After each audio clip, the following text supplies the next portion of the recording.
இந்த தீபாவளிக்கு இன்ஸ்டண்ட்டான பொட்டுக்கடலை முறுக்கு எப்படி பண்ணுறதுன்னு பார்க்கலாமா? இது பண்ணுறதுக்கு இந்த கப்பால் 2 கப் அளவு அரிசி மாவு எடுத்துக்கிறேன்.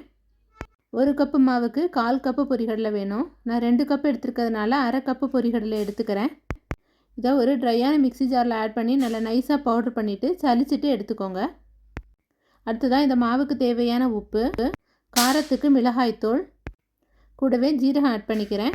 இதுக்கு பதிலாக எள்ளோ ஓமமோ கூட ஆட் பண்ணிக்கலாம். இப்போ எல்லா பொருட்களையும் ஈவனாக கையால் கலந்து விட்டுக்கிறேன்.